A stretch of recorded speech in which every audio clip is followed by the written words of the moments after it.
Alright guys, sa mapagpalang araw sa inyong lahat, may reaction tayo kay Raul Lambido on BP Sara impeachment. Tinatarget na nila na palitan ang katotohanan, palitan si BP Sara ngayong June 2025. Kaya ito minamadali.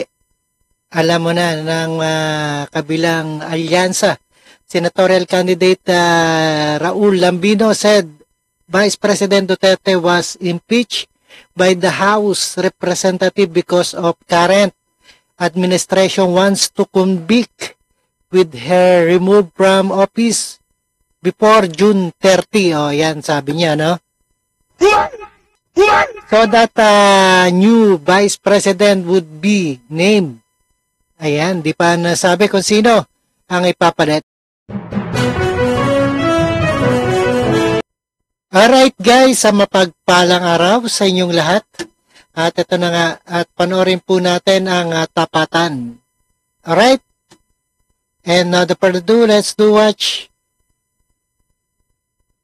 At comment down below na lang guys. Alright?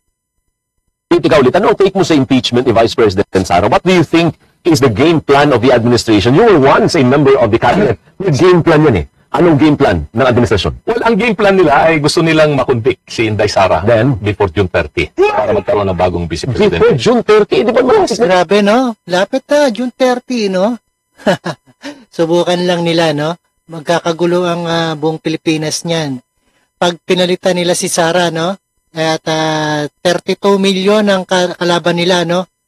At subukan nila kung ano. At nakaka-excite ang itong sitwasyon ng pagka-impeach, no?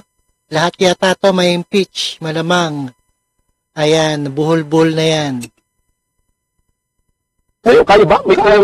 Kaya nga, pinupersa nila na dapat magkaroon na ng impeachment court ang Senado. Mag-convene into an impeachment court. At apurahin nila yung si Sara, magkaroon ng judgment of conviction para mapalitan ang vice presidente. At kung sino man ang ilagay nila dyan ay may lamang kung election sa 2028.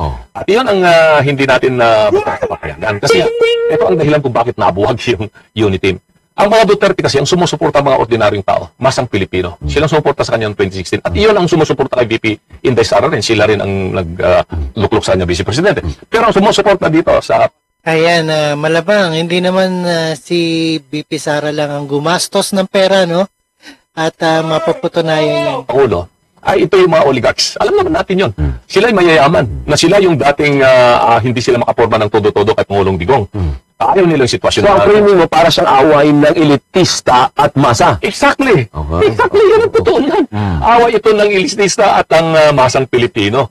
Dahil pag nakabalik si Vice President Sara Duterte, ipagpapatuloy niya yung programa ng kanyang tatay na kailangan unahin natin ang mga maralitang Pilipino at mga overseas Filipino workers. Yan ang dahilan, no?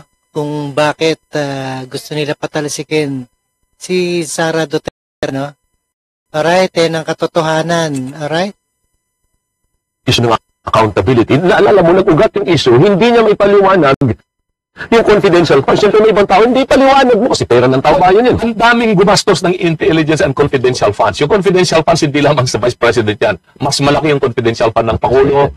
Yan din ang dahilan kung bakit dinimanda nila noon si Pangulong Gloria Macapagal-Arroyo dahil sa confidential fund eh. At ako yung abogado doon. At alam mo, yung confidential fund, talagang certification lamang yan ng Commission on Audit. At wala ka nang dapat na sabihin doon. Eh, wala pang yung tinatawag na notice of disallowance or what, AOM pa lang yun eh. Audit Observation Memorandum pa. Oh, yan ang katotohanan, no?